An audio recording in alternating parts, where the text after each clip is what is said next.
Shabbat Shalom, everybody, and you are welcome once more to the parasha or to the Shabbat of this morning. We are we're in a new book, the book of Vayikra, which is known by our sages or by people as Torah Kohanim.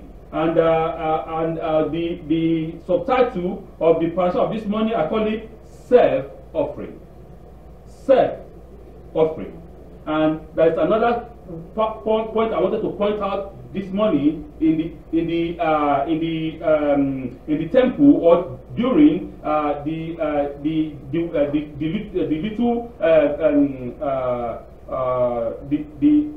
tabernacle that we have in the desert time, right? So there's a point that is pointing out this morning concerning to sacrifice or to offering. I'm sorry, to offer these animals on the north side.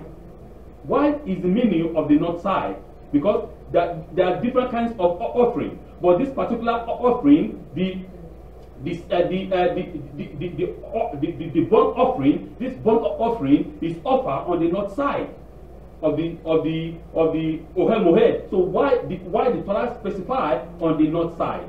So we're going to explain all those things this morning. But remember, I'm going to make sure that I make it very, very interesting, because many of us might not be able to relate to what all these kind of offerings, they say blood, these are sacrifices and so on and so forth. I know because most of you were born in Canada, and I can bet myself that all the people that are here, most of the people have never seen a chicken being killed. I know, because for them, everything is in the supermarket. In the supermarket, everything is ready. You just go down there, buy it, you prepare, and you eat. Some people, even though they tell you, does chicken grow on the tree? So, my God, chicken grow on the tree? They have no idea how chicken, so it's very funny. Anyway, but I'm going to explain all those things. I'm going to make it interesting for us, by the grace of God, for us to be able to relate to what the parasha actually is talking about this morning. We read in this week a parasha about the different offerings brought in the Mishkan, and later in the temple.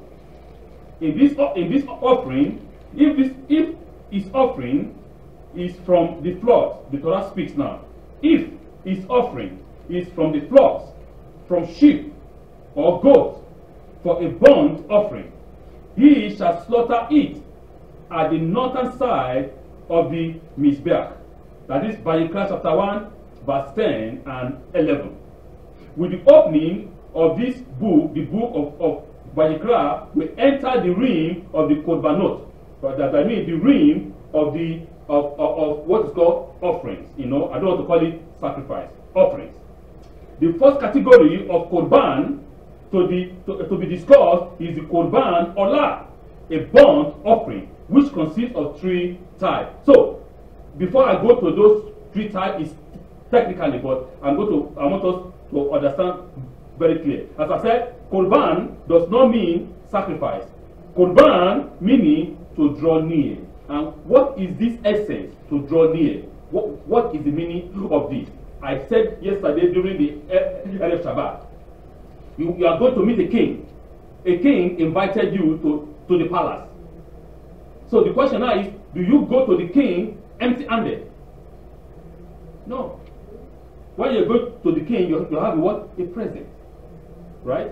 You take a present with you, because let's say in a country you have, for example, in Canada, you have 40 million.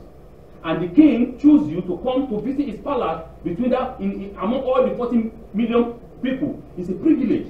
Wow, that I've been choosing to appear before the king of, the king of Canada. For example, we have Prime Minister. Before the Prime Minister Trudeau, I need to prepare some gifts, to give, say, I appreciate that, that you recognize me among all the 40 million, right? So that is the essence. And when you come to the Prime Minister's office, but I'm trying to use the king so that we can understand, because in those days, the king will sit upon the throne, right? And all his subjects will come. As they come, they come with their present, right? Slowly, one by one. As they approach the king, they make obeisance. They bow down and they offer their gift, and the king accepts the gift and they draw close to the king. That is the meaning, to draw close. That is the essence. Right? So when we go to God, God wants to draw us close to himself. And as we go to the king, we bring an offering. To say, for you to draw close. But I'm going to expand it more than that. Okay, so we have the Korban Olah, which means the burnt offering. We have three types of this Olah offering. We have the Olah Bakar, Olah Sion, and Olah Ahaf. So the Olah Bakar is that of the cattle, the offering of the cattle. The Olah Sion is the offering of the flocks, which means the goat or the sheep. Okay, and the Olah Ahaf is the offering of the what? Of the birds, of the turtle dove. See, God is telling us this understanding again. If a man is rich, right, you can bring an offering of what?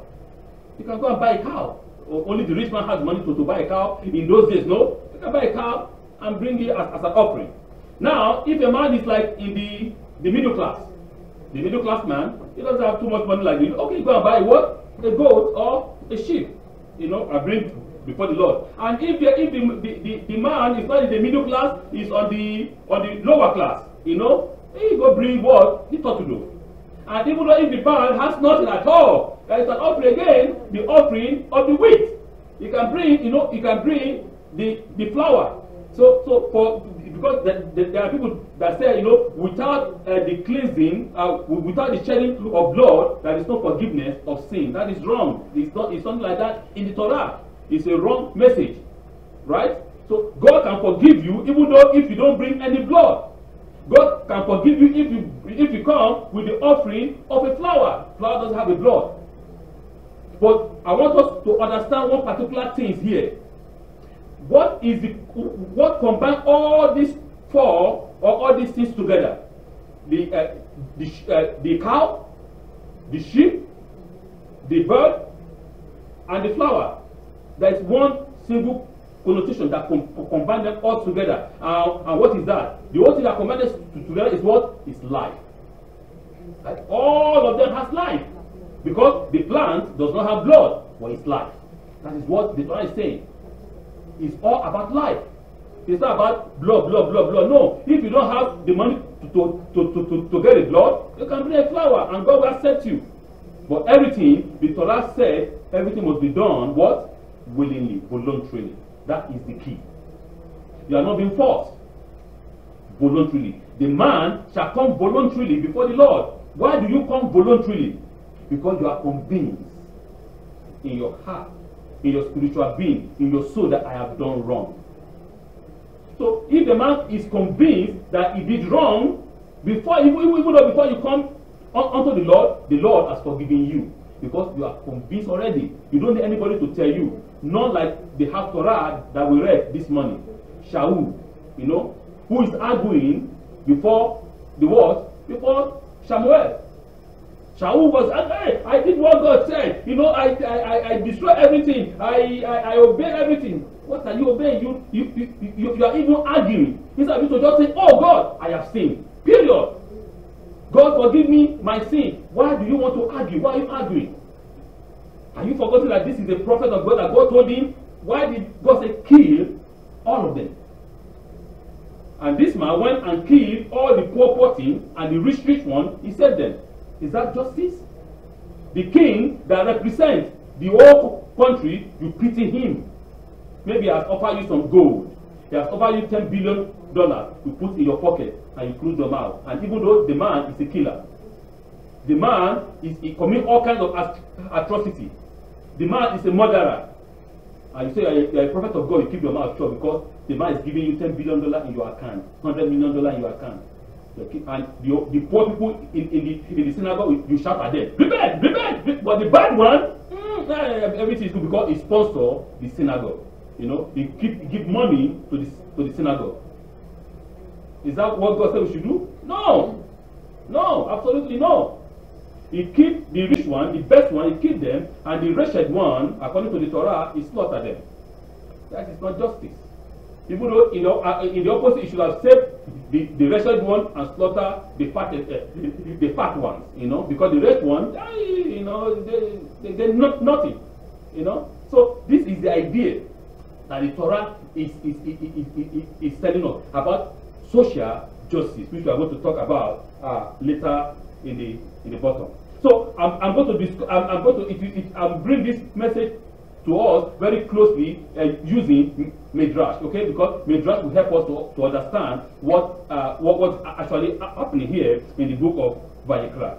The Midrash on a parasha of this morning teaches in verse 2 and 11 that when the children of Israel read the pasuk, meaning the verse of chapter 1, verse 11, when we read those verses, it says that Adonai, the Lord our God, remember the Akedah of Yitzhak.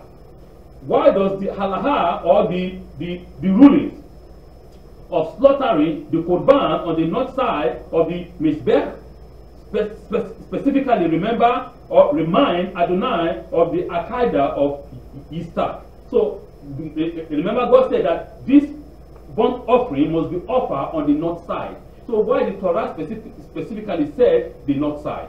So the Torah said north side specifically in order to remember the offering of Isaac that Abraham offered his son. That is because remember it is a specific thing. He said on the northern side you shall offer this one. Other offering has to be offered on the other part on the other side of the temple. But this one, especially burnt offering, on the north side. And our sages said that this is to remember the offering of Isaac, the son of Abraham, because it was offered as a what? His offering was hidden. And I'm going to tell us where the sages try to combine this word together. The Meshach Hoffman point out that though the halacha of slaughtering on the north side apply to all the sacrifices in the category of Kadeshim, the Torah omits it from the first section dealing with the olah brought from a cattle. Only when the parasha begins to discuss an offering from sheep does our Torah mention it should be slaughtered on the north side. Since this category includes the ayil, which means ram, brought instead of Isaac, and the sages, the commentator of the Midrash explained that this is because the word for the north, which is saffron, the word for the north, which means saffron, also means hidden. When we recite this pasuk mentioning the saffron, the Holy One, blessed be He, think of the ash of Isaac piled up and hidden away in the Mishbach.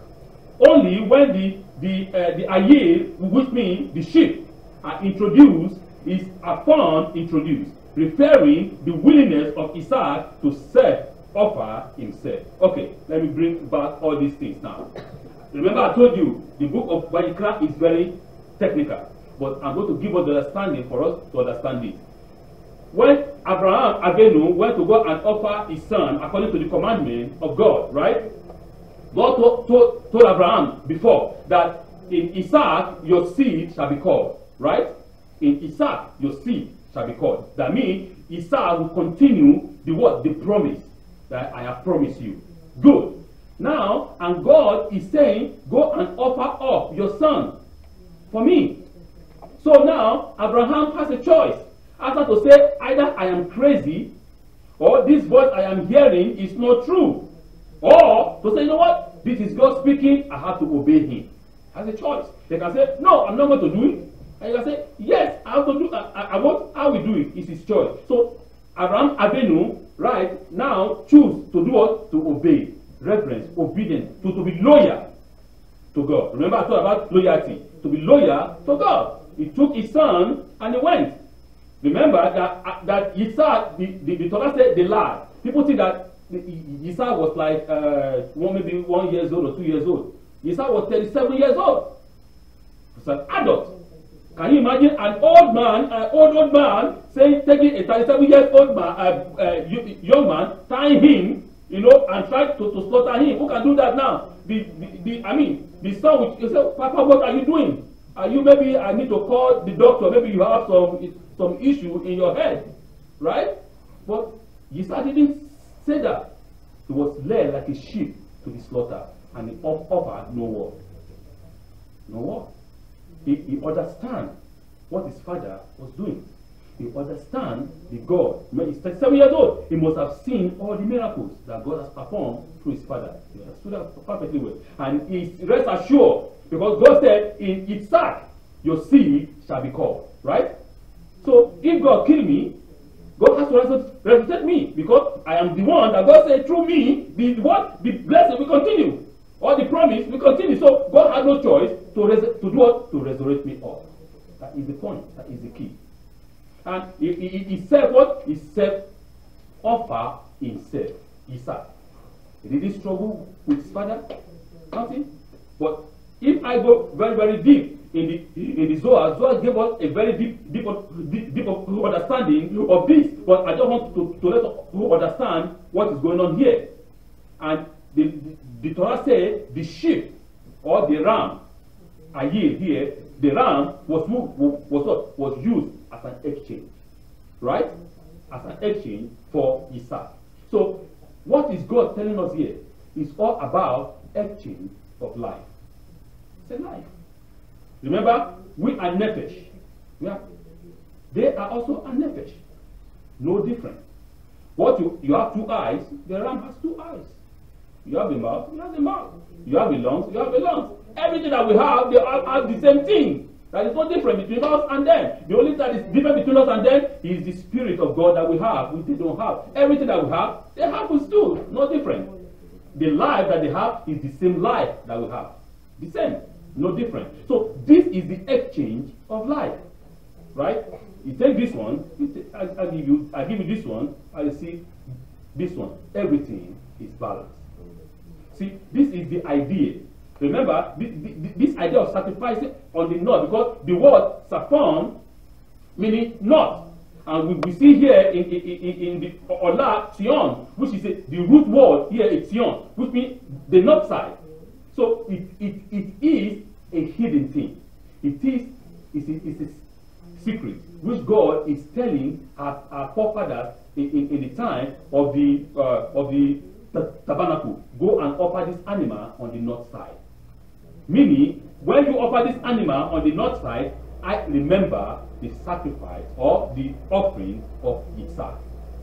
Because of the obedience of your forefathers. Because of the obedience of Abraham. Because of what Abraham did. But by obeying me, by not being afraid to even offer his son, through which the promise will continue.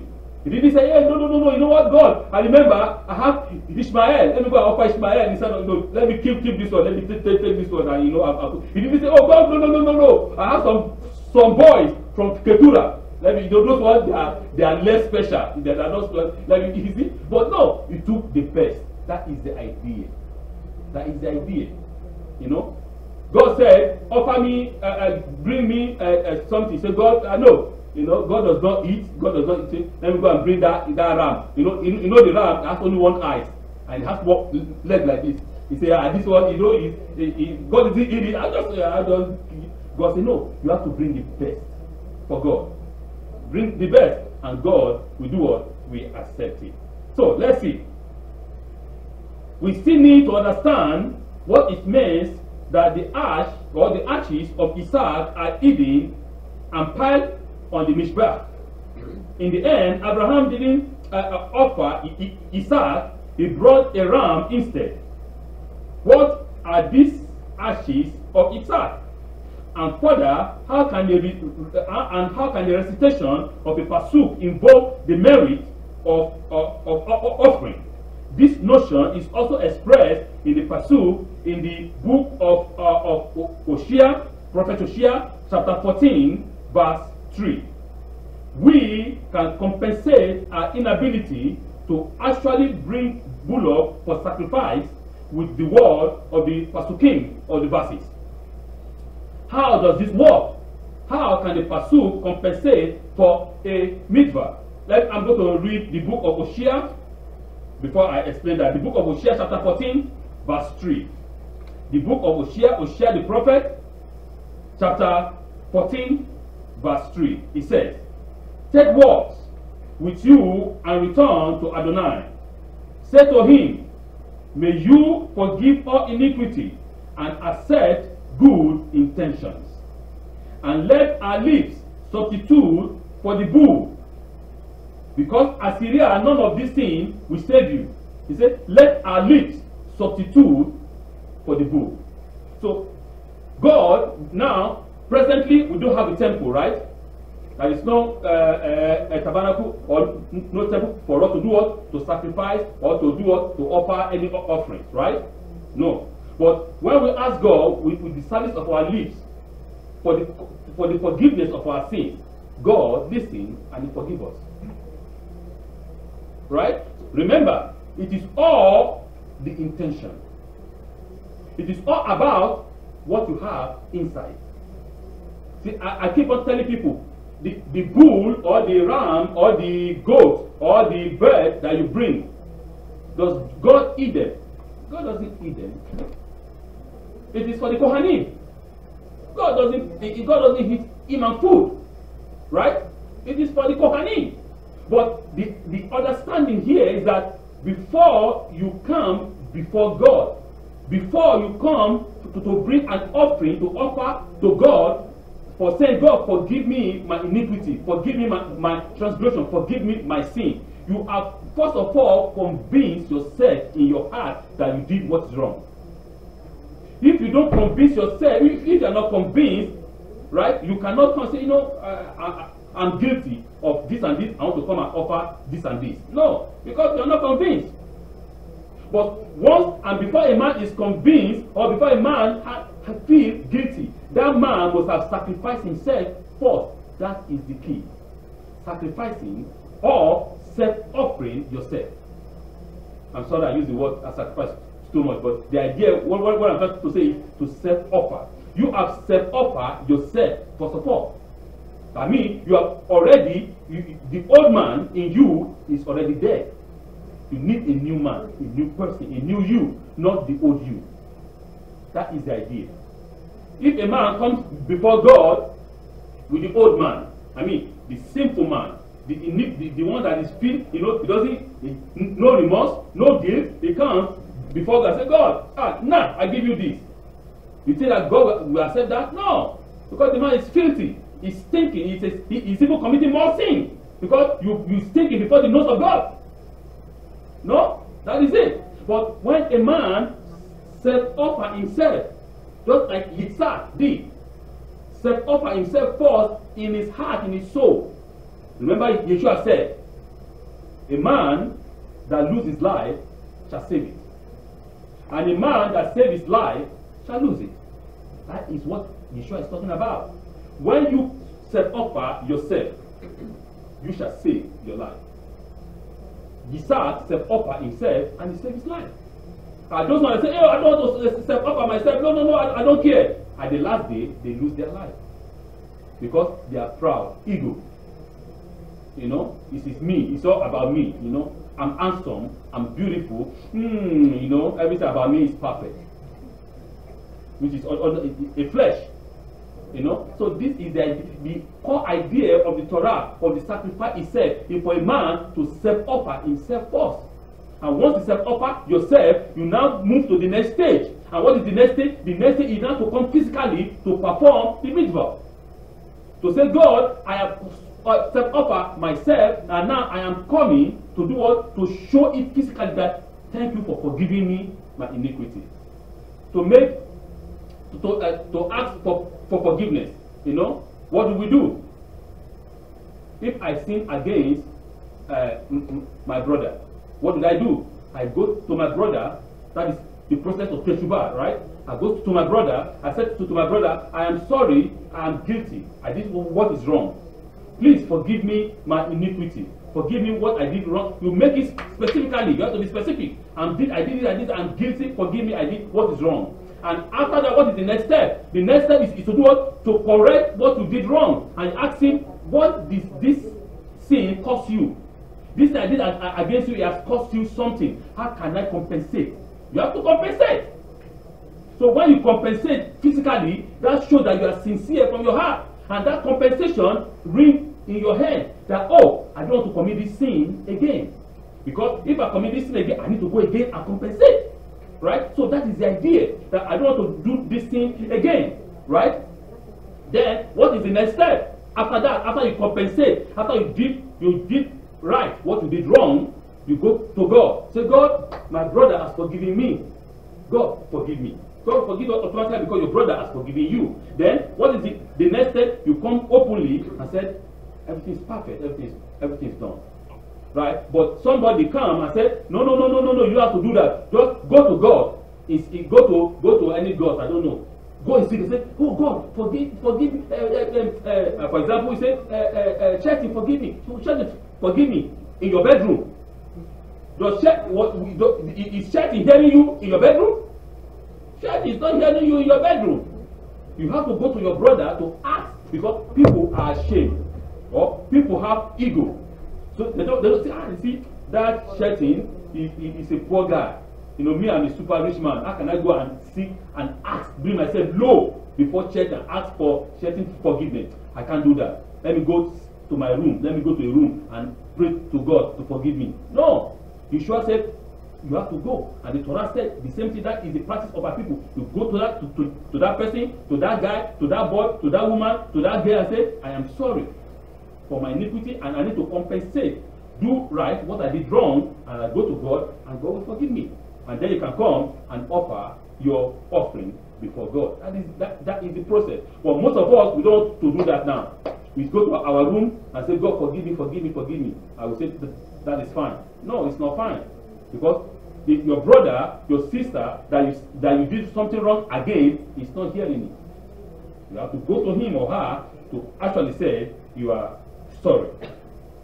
So, to conclude what we're talking about this morning, I want to say one particular thing here, because I'm going to compare the book of Vayikra. I'm comparing the book of Vayikra to another book, the book of Jeremiah, chapter 7, chapter 7, verse 21 to 23. I'm going that is what I'm going to read now. The book of Jeremiah, chapter 7, verse 21 and 23. I want to compare these two books. Okay, but this book is talking about the same thing, but in the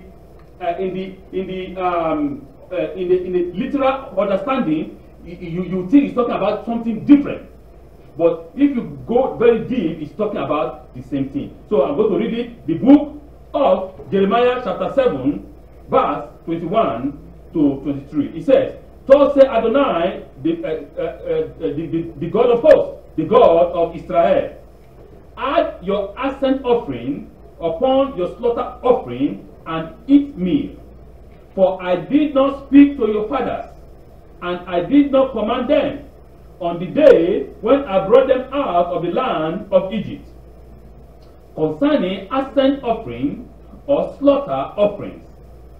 For this is the thing I commanded them, saying, Hear my voice, and I will be with you, for I will be to you for a God, and you shall be to me for a people.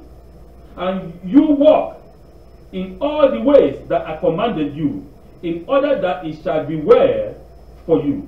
Book of Jeremiah, prophet Jeremiah, chapter 7, verse 21 and 23. From a superficial reading of the above passage from the book of Jeremiah, one might be led to believe that the Holy One, blessed be He, did not transmit the sacrificial rite to Moshe and the children of Israel at Mount Sinai. In fact, one may even come to the conclusion that the Holy One, blessed be He, was opposed to the sacrificial procedure. However, in truth, the prophet is not saying that. The prophet is not saying that God is against your offering. No. The prophet is not saying that God does not need those offerings. No, the prophet is not saying that offering to God is a bad idea. No, what the prophet is saying is this. Let's see. He said, however, in truth, the prophet is not saying that the Holy One, blessed be He, is against the temple worship and the bringing of sacrifices, which is ordained in this parasha that we read, but rather that the Holy One is against the formality of the sacrificial procedure without the deeper spirituality that needs to be present along with it. Sin offering are symbolic of former errant, or the former errant way that has been confessed to and corrected with the intention of treading along a new path, and not as a means of appeasing some belligerent deity. In formalistic worship, the adherents make sure that they observe the trimming of a religious lifestyle without sincere devotion, while neglecting to live a pious life. That is what the prophet is saying. Let me bring it down. The prophet is not saying that God did not tell Moshe to institute those things that the sacrifice of animals and so on and so forth. No, but what the prophet is saying, that most of the time, most of us, we just say, you know what? I'm rich, I have money, right? What does it take? I commit this sin. I just go and buy goat, buy ram, bring the bird. I give it to the priest. Let them, kill it, and that is it. Without a remorse, without an internal, retroaction, searching your soul, saying that actually this thing I did is wrong. I want to make an amendment. It is not bringing of the sheep that bringing of the sheep is just to say the physical performance of the meal, saying, God, I am changed inside. I'm a new man. I will not go back to that sin again.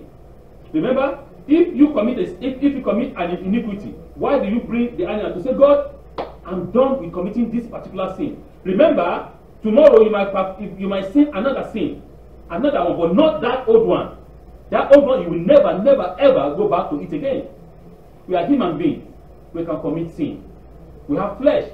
But I will not commit the sin I committed yesterday, that I have already made an amendment. No, I can do another sin that I don't know. And once I realize, oh God, forgive me, I will not do that again. So that is the process of going up in the ladder of righteousness. The ladder of righteousness is going up step by step. It's not boom. It's not voila. No, it's step by step. It's a process. It's a process of time. Step by step, you see, oh, this thing, I did it yesterday, I will no longer do it for the rest of my life. Okay, I did this one, okay, I pass it again. This one, I pass it. So you are growing, you are growing, you are growing. So that is what the Holy One is talking about.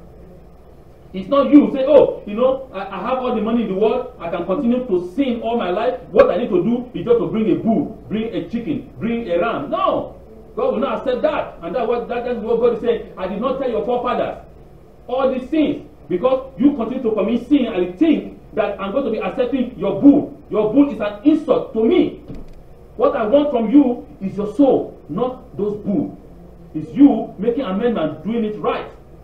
It's not the bull, it's not the chicken, it's not the ram.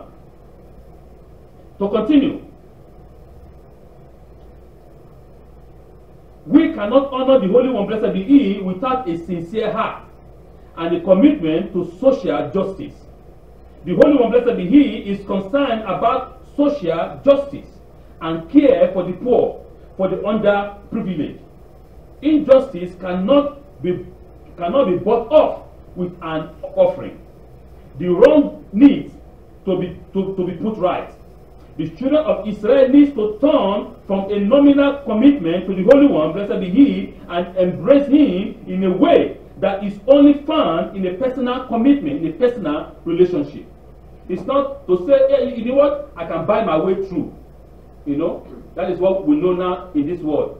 I have the money, I can buy anything in the world.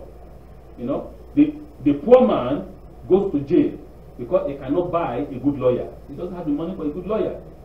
He's a poor man. So let all the sin, let all the iniquity, let all the wrong be upon the poor man. They cannot afford a good lawyer. Because a good lawyer costs 10 million, 2 million, 5 million. He doesn't even have $10. How can he afford that? So he's guilty, he goes to jail. No? That is what is happening now. But the rich man that is evil, that is a murderer, he can afford a lawyer, he go free. Because the judge and the lawyer are friends. They play golf together in the same golf. So I don't want to wrong my friend. I look at my friend, oh, hey, guy, you know, that's my guy. You know, so when he brings his client before the judge will always declare his client free.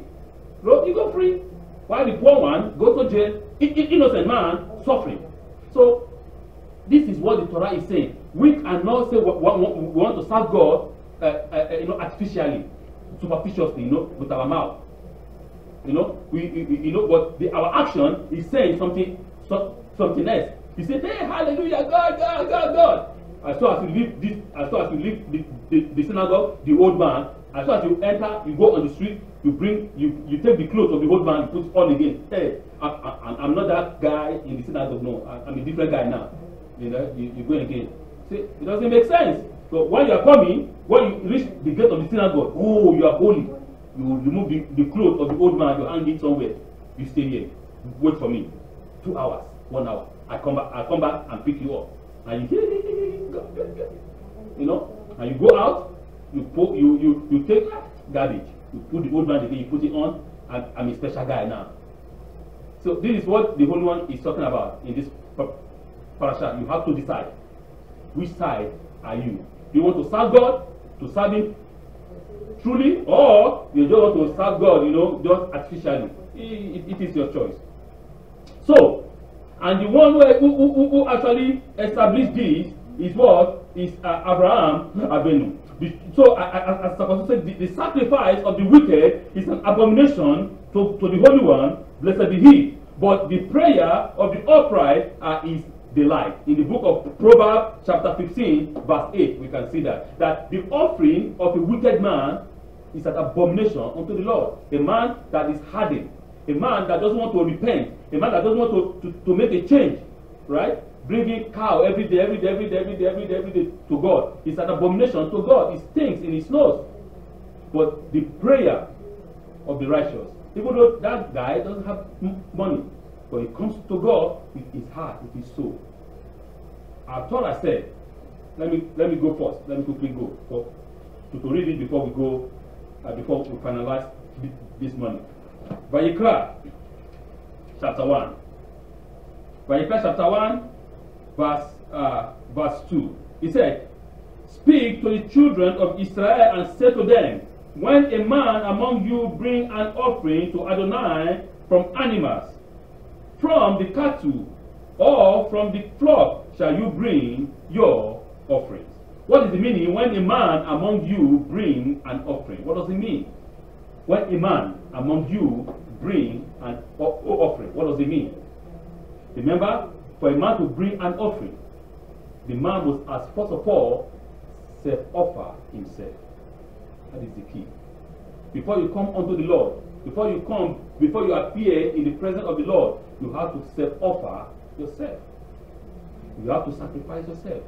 You have to give yourself. You have to give yourself first unto the Lord. It is not the animal that God is looking at. The animal is a teaching tool for us to understand. Remember, he said, any soul that sins, that soul shall die. Right? That is the Torah, and the Torah never changed that. The soul that sins, that soul will die. So you are exchanging your soul from that of the animal. That is it.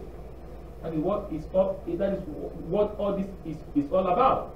That for you to live, right, you have to offer another soul, which is that of the animal. Because you've already died inside. You've already removed, destroyed the old man. The old man is dead, and you need a new being, a new you.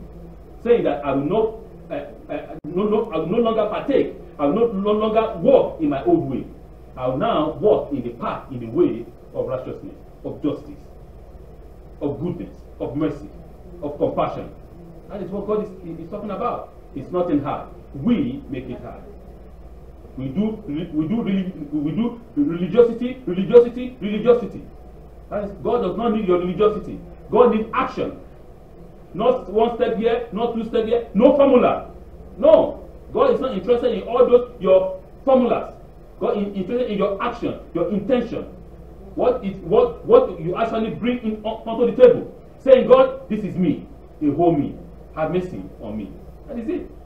And he will have mercy on you. Just like David. David, you have seen. Nathan, the prophet, told David, Amalek, right? You kill somebody, you murder, and you take his wife.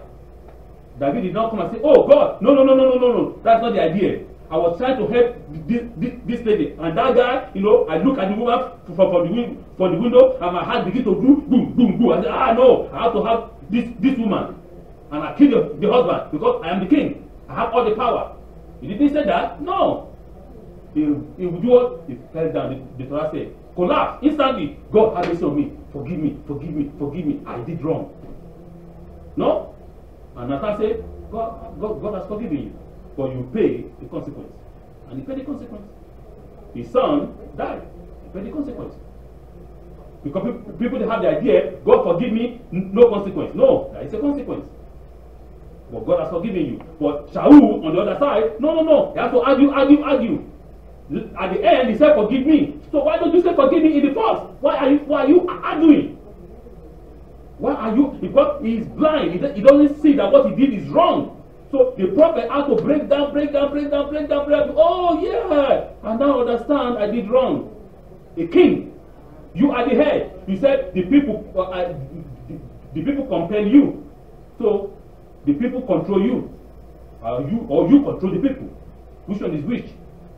Did God speak to the people to go and destroy Amalek? No. God speak to you.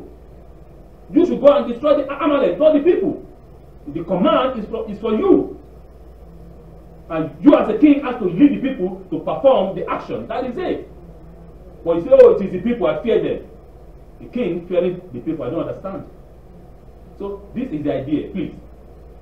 God wants us to come with all our heart, with obedience. We have to self-offer ourselves before we can now say, okay, God, I'm performing the physical action, the physical mitzvah. I bring this for you because you've already destroyed the old man and you're putting on the new man. Parashat Vayikra. Shabbat Shalom.